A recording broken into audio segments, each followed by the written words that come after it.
Salam. Ada ulama yang menganjurkan supaya kita aktif di medsos. Hendaklah kita menyuarakan dari pandangan-pandangan kita yang tentunya kalau terkait dengan pandangan kita, maksudnya adalah pandangan yang mempersatukan, karena kekuatan kita terletak pada persatuan. Kita ingin untuk konteks Indonesia yang heterogen, beragam suku, beragam agama, beragam kepentingan. Nah, bagaimana kita bisa bersatu? Persatuan inilah yang akan kita menjadi kuat. Nah, tentunya untuk bagaimana mempersatukan ya kekuatan-kekuatan yang ada di Indonesia, yaitu dengan akhlak. Artinya kita dengan memberikan contoh keteladanan. Ya, keteladan yang paling agung adalah keteladanan yang dicontohkan para nabi. Ya, bagaimana kita berbicara benar. Di medsos ini juga kita jauhkan hoax, kebenaran yang kita perjuangkan. Dan kalau memang ada tanggung jawab, kita laksanakan amanah ini dengan baik. Kemudian hendaklah juga kita cerdas menyikapi masalah. Ya, kita punya basis data. Kita punya sumber-sumber rujukan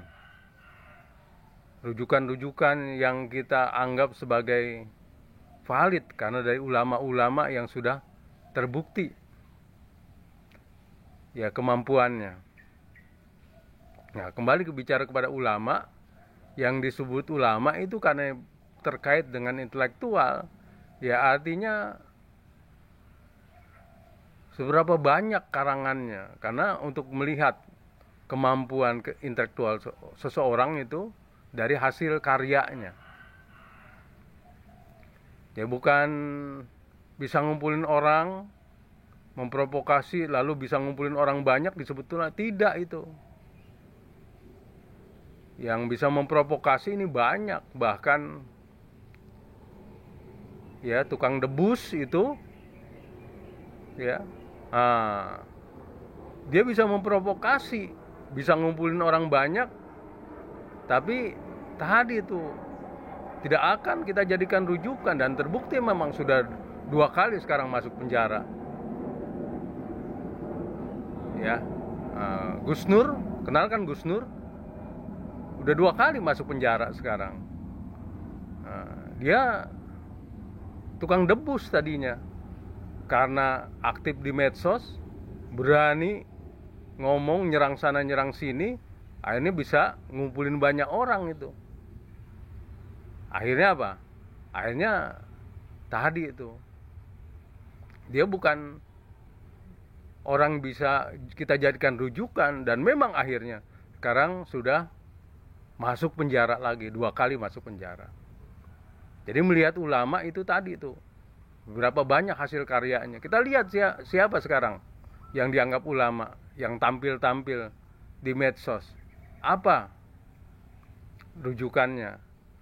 Dan tadi itu menjadi rujukan, itu kita lihat hasil karyanya, dia bisa kita jadikan rujukan. Nah, kembali itu sidik, amanah, tablik, fatona. Ya tadi, tablik ini hendaklah aktif memang menyampaikan. Islam adalah agama dakwah. Ya, dakwah artinya apa? Ya, menyampaikan. Ya, kita tidak akan sembunyikan apa saja yang memang itu untuk kemaslahatan, hendaklah disampaikan. Ya, jangan ada yang disembunyikan. Sekarang kadang ya ada bagian-bagian yang disembunyikan. Ya, sehingga apa? Sehingga umat ini ya tidak cerdas menyikapi masalah. Karena ya sejarah ini kita tuntaskan, kita buka selebar-lebarnya. Untuk apa? Kalau ada hal-hal yang sama, peristiwa yang sama yang terjadi, nah kita bisa memecahkan masalah. Kenapa? Kita punya tadi referensi sejarahnya. Maka itulah ya kita buka sejarah ya dengan ya seluas-luasnya. Supaya apa? Supaya ya kita bisa menyikapi apabila ada masalah-masalah. Ya, misalnya sekarang ini lagi rame soal konflik Israel Palestina. Ini memang wah, luar biasa ini. Kalau kita tidak mengerti sejarah, tidak tahu geopolitik, tidak tahu ya bagaimana ya persoalan-persoalan agama terkait dengan kekuasaan. Misalnya ya di Indonesia ini kita menghadapi ada 2 orang asal di Indonesia, tapi dia di luar negeri itu koar-koar jelek-jelekan Indonesia. Nah kebetulan ini 2 tokoh ini dua-duanya Kristen. Satu ngaku ya dari Islam masuk Kristen, yang namanya Ibrahim Saifuddin ini. Dia di luar negeri, entah di Amerika atau di Belanda. Terakhir katanya sih di Amerika itu.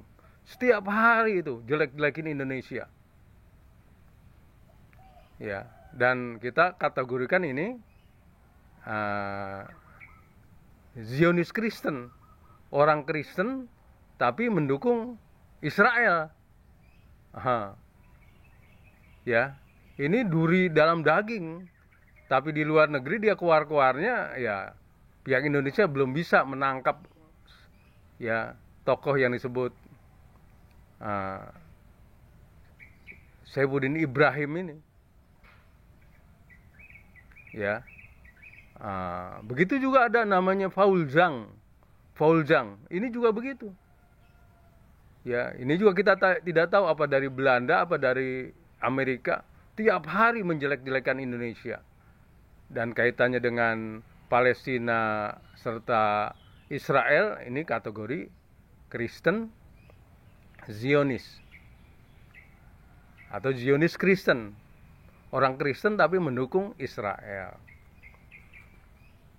Ya, Zionis Kristen ini kalau di Islam nggak beda sama Wahabisme ya. Ya mungkin di kalangan Kristen juga ini duri mereka itu merusak nama Kristen. Ya, sebagian besar itu orang-orang Kristen itu mereka ya artinya menekankan tentang kalau di Islam ya tasawuf lah. Menekankan tentang damai, menekankan tentang keselarasan, menekankan tentang budi pekerti. Tapi di Kristen ada yang menjadi duri buat Kristen juga, karena bisa merusak nama Kristen.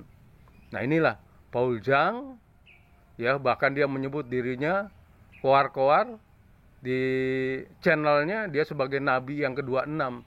Kan penghinaan juga itu. Ya, dia tahu di antara keyakinan umat Islam ada 25 nabi. Nah, dia mengklaim dialah nabi ke-26. Ya, memang dia koar-koarnya di luar negeri ini. Dan Indonesia memang belum bisa menangkap si Paul Zhang ini. Nah, tentu ya tadi itu. Ya ini kategorinya ya Zionis Kristen, orang Kristen yang mendukung